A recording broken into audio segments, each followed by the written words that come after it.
सुखदेव जी कहते हैं वसुदेव जी अपने कन्हैया व बलराम का जनेऊ संस्कार कराया और भगवान को पढ़ने गुरु जी के आश्रम में गुरुकुल भेज देते हैं। कृष्ण और बलराम पढ़ने उज्जैन गए। भगवान क्या पढ़ते हैं? भगवान को सब कुछ पढ़े लिखे हैं, परंतु भगवान पढ़कर बताते हैं कि इंसान को जीवन में पढ़ना चाहिए। प्रिय मानव, जीवन की सुंदरता क्या है? अगर विद्या आपके पास है तो समाज में आपकी उन्नति है, सूर्य के प्रकाश की तरह चमकोगे।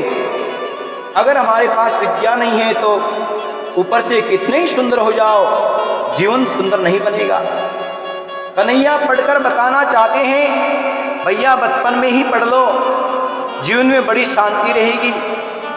आज तक जिस प्राणी ने खेल तमाशा जुआ पत्ती सिनेमा छोड़ करके तपस्या भजन कथा पढ़ाई अध्ययन में समय लगाया, वह आज बहुत सुखी हैं। उनका ही आज नाम है प्रिय महानुभाव। इसलिए विद्या लेना बहुत जरूरी है।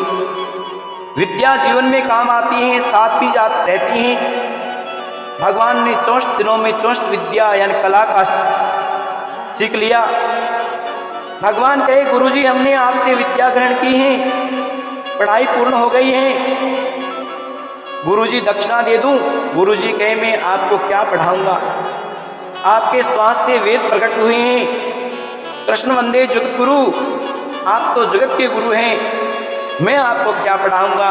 कहे नहीं गुरुजी, आपको दक्षिणा तो लेनी ही पड़ेगी। कहे ठीक है कन्हैया, आपसे दक्षिणा लेनी ही पड़ेगी तो ले लेंगे। कई दक्षिणा अपनी गुरु माँ को दे दो।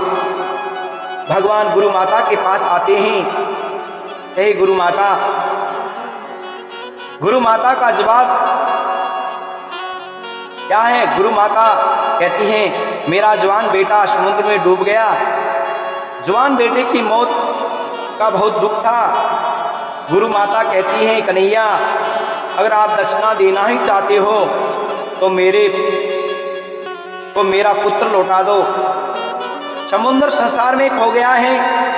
कन्हैया कहे लो अभी लाता हूँ। और भगवान दौड़े दौड़े समुद्र के अंदर चले जाते हैं। समुद्र को ललकारा, कहे अरे समुद्र, क्या तुम्हारे पास मेरा गुरु पुत्र आया? बोले नहीं तो कहाँ है पता नहीं। मेरे अंदर राक्षस रहता है, जो संघ के अंदर रहता है। भगवान ने राक्षस को ललकारा, राक्षस को भगवान से युद्ध करते हैं। भगवान ने उनकी टांग पकड़ करके उसके पटक दिया, पेट फाड़ दिया, गुरुपुत्र नहीं मिला। और उस 5 जन्य संघ को लेकर के भगवान यमराज की सभा में पहुंच जाते हैं। प्रिय महानुभाव, यमराज से कहा बताओ मेरे गुरुपुत्र को तुमने मारा, हमारे पास है? कहे हाँ है, गुरुपुत्र हमें दे दो। कहा भगवान इनके कर्मों का क्या होगा? भगवान कहे सुंदर बात कही है आपने। भगवान कहते हैं सन्मुख होए जीव मोहि जबहि, जन्म कोटि अंग नासहि तबहि। जो मेरा हो जाता है, जो मेरे सन्मुख हो जाता है, मैं उनके एक जन्म के नहीं, उनके पाप एक जन्म के नहीं, उनके जन्म के पाप काट देता हूं। गुरु के पुत्र को लेकर के गुरु माँ को दे देते हैं। भगवान अपनी मथुरा में आते हैं, बड़े प्रेम से पाठ संभालते हैं।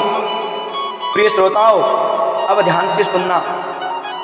भगवान के प्रेम की बड़ी सुंदर लीला आ रही है, बड़ी सुंदर। सुखदेव जी कहते हैं कि हे राजा परीक्षित, भगवान के एक मित्र थे जिनका नाम था उद्धव।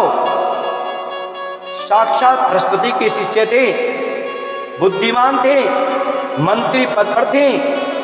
और एक दिन की बात क्या हुई प्रिय श्रोताओं,